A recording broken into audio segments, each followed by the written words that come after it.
한동훈 비대위원장을 환영합니다. 무운을 빕니다. 한동훈 법무부 장관이 무엇이 그리 급했던지 후임자도 없이 무책임하게 법무부 장관직을 허겁지겁 내려놓고 주랭랑 쳤습니다. 한동훈 비대위원장 체제에 대해 조선일보도 걱정스러운가 봅니다. 조선일보는 오늘자 사설에서 이렇게 적고 있습니다. 일방적이고 즉흥적인 지시와 소통 부족, 무리한 인사의 연속, 부인 김건희 여사 문제로 지지율이 가라앉았다. 윤 대통령이 비상상황을 만들었는데 윤 대통령의 최측근이 비상대책위원장이 된다는 것은 순리에 맞지는 않는 일이다. 지금 정부 여당이 처한 것은 김건희 여사의 잘못된 처신 등 그 이유가 모두 드러나 있다.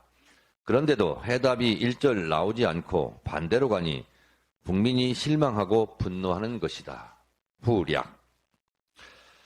조선일보가 쓴 사설이라고는 믿겨지지 않는 윤 대통령 후려패기가 절절합니다. 적나라합니다.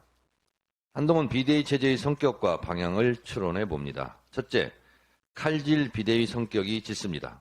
믿을 건 한동훈밖에 없고 믿을 건 검사밖에 없으니 박힌 돌 빼내고 굴러온 검사 공천을 해야 퇴임 전후 안전보장을 받으니 무리한 칼질과 검사 꽂기가 평행할 것으로 예측됩니다.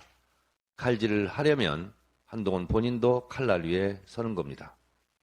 둘째, 영남 피바다 비대위가 될 것 같습니다. 서울과 수도권에는 룸도 없고 가망이 없으니 영남 안전한 곳에 검사 낙하산 투하를 하면 영남 의원들이 가만히 앉아서 당할 것 같지는 않습니다. 영남 혈투가 볼만할 것 같습니다. 셋째, 윤석열 아바타, 윤석열 부부 호위무사 홍위병 비대위가 될 것 같습니다. 조선일보 사설에서 지적하고 있듯이 잘못은 윤석열, 김건희 부부가 했는데 김건희 특검을 철통 방어해야 하는 고육지책 비대위로 갈 것 같습니다. 논리와 합리가 실종된 윤 대통령 친위 비대위로 갈 가능성이 대단히 높습니다. 넷째, 회유와 압박, 상명 하복 비대위가 될 것 같습니다. 검사가 수사하듯이 공천 과정에서 회유와 압박, 때로는 캐비넷을 이용한 불안과 공포심을 자극하는 무서운 비대위가 될 가능성이 높습니다. 다섯째, 결국 허풍 떨고 먹을 것 없는 소문난 잔치가 된 인요한 혁신이 전철을 밟지 않을까라는 생각이 듭니다. 정치는 수사가 아닙니다. 정치는 의사결정 또는 의사결정 과정의 행위라고 규정합니다. 검사의 칼춤과 다수가 참여하는 의사결정 과정은 물과 기름처럼 섞이기 어렵습니다. 정치를 수사처럼 하다가는 결국 검사의 칼이 부러지게 돼 있습니다. 한동훈 비대위원장은 9회 말 투아웃이면 후회 없이 휘둘러야 한다고 멋지게 말했습니다. 자기 팀이 이기고 있으면 9회 초에 끝나는 건데 9회 말 상황이면 자기 팀이 지고 있다는 것을 일단 시인한 셈입니다. 그런데 말입니다. 9회 말 투아웃 지고 있는 상황에서는 보통 초짜 대신 경험 있는 노련한 백전노장을 대타로 내보냅니다.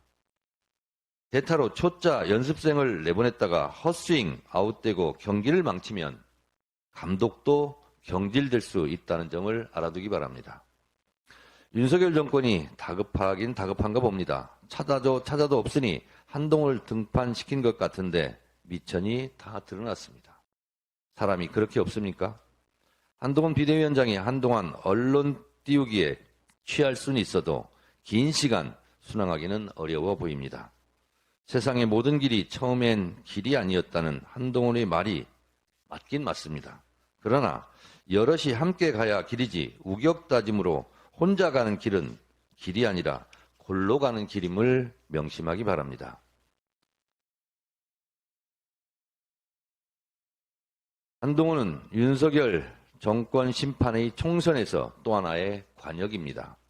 제1관역 윤석열, 제2관역 김건희, 제3의 관역은 한동훈입니다.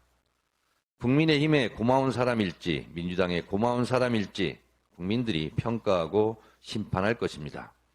한동훈 비대위원장의 무운을 빕니다. 환영합니다.